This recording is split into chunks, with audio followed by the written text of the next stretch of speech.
Hello everyone. Suresh मैं ना story सुनाने आई हूँ आज, और घर पे थी क्योंकि बेबी की तबीयत ठीक नहीं है आज तो। एंड मैं सोचा कि आज मैं कौन सी स्टोरी सुनाऊँ, तो ना मैंने मम्मी की ना बात सुनी कि मम्मा ना पापा को टोडरमल की स्टोरी सुना रहे थे। तो मुझे ऐसा लगा कि मैं भी आज अपने बच्चों को टोडरमल की स्टोरी सुनाती हूँ। एंड टोडरमल की स्टोरी से हमें क्या सीखने के लिए मिलता है एंड क्या क्या किया उन्होंने। सो बहुत लोग जो सिख हिस्ट्री से एसोशिएट करते हैं या फिर हैं सिख्स, तो उनको बहुत मतलब कि इस चीज़ की नॉलेज होगी। एंड उसमें एक डिफरेंट पॉइंट ऑफ व्यू देती हूँ मैं आज आप लोगों को। सो स्टोरी ऐसी है, टोडरमल जी ये आपके अकबर के टाइम वाले नहीं हैं गाइस, ये आपके गुरु गोविंद सिंह जी के टाइम वाले हैं। एंड इस इंसिडेंट्स को आई गेस आप लोग जानते हैं कि टोडरमल जी जो है वो एक हिंदू थे, और उन्होंने 10वें गुरु के बच्चों के लिए बहुत महंगी ज़मीन, द वर्ल्ड की सबसे महंगी ज़मीन जो कि फतेहगढ़ साहब में है, एंड वहाँ पे सोने की मोहर जो है खड़े, जैसे हमारा एक कॉइन होता है ऐसे चपटा खड़े करके उन्होंने जो है लगा के वज़ीर खान से खरीदी थी। उनको पता था कि वो लालची है, वो सब कुछ है, तो वो ऐसे दे देंगे। और 11/11 की जगह ली थी उन्होंने ताकि वो संस्कार कर सके छोटे साहिबजादों का।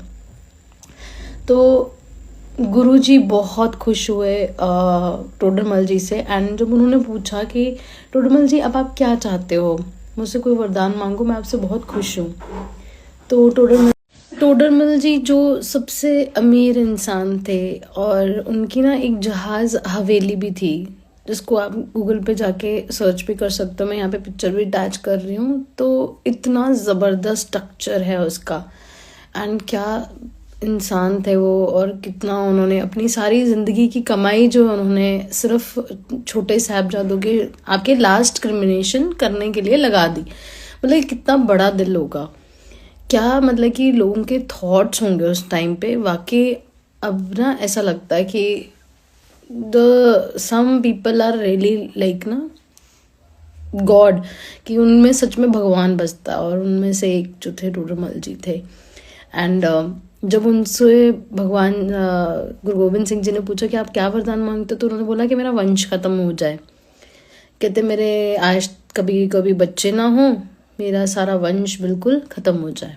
तो सारे देखो गई कि ना कितनी बड़ी बात है कि जहाँ पे गुरु तेग बहादुर जी ने आपके हिंदू धर्म के लिए शहीदी दी है, तो लास्ट क्रिमिनेशन करने के लिए जो है एक हिंदू सामने आए और उन्होंने अपनी सारी ज़िंदगी की कमाई रख दी, और लास्ट में क्या मांगा कि मेरा वंश ख़त्म हो जाए। तो उन्होंने बोला कि सभी लोग जो वहाँ पे प्रेजेंट थे, उन्होंने बोला ऐसा क्यों मांग रहे हो आप। कहते ताकि कभी कोई ये ना बोल पाए, मेरे परिवार में से या मेरे खानदान में से आने वाली पीढ़ी मुझे ये ना बोले, या किसी और को ये ना बोले कि ये मेरे जो है खरीदी गई है, मेरे दादाजी ने खरीदी है, या मेरे पूर्वजों ने ये ज़मीन खरीदी है। तो जस्ट इमेजिन कि क्या थॉट प्रोसेस था। आज की डेट में ना हमारे पास इतने फंडामेंटल राइट्स है, इतने राइट, इतना कुछ है, कोर्ट्स हैं, और हाँ तब भी हम ना कई बारी सही काम करते हुए डरते हैं। और उस टाइम पे एक ऐसा इंसान जिसने इतना क्रूअल डिसीजन लिया छोटे बच्चों को, जो हमारे ना आसपास छोटे बच्चे हैं, और आप इमेजिन करो कि जो छोटे साहिबजादे थे उनकी उम्र सिर्फ 7 और 9 साल थी, और बोलते कि जो पतली सी आपकी छड़ी होती है ना, उससे मारा गया, उनको पत्थर से मारा गया कि आप कन्वर्ट हो जाओ, धर्म अपना बदल लो, है ना। और कितना क्रूअल डिसीजन लिया। तो ऐसे इंसान के आगे मतलब कि मलेरकोटले के उस टाइम पे नवाब ने भी बोला था कि अगेन मैं वो बोलूँगी कि देखो द ना थॉट इज नॉट कि कोई religion, people are go beyond their rights and their religion, they talk about that. और जो मलेरकोटले के नवाब थे उन्होंने बोला था कि हमारी जो लड़ाई है वो गोबिंद के साथ है, let's not put his child into it, जो सिर्फ 7 और 9 साल के।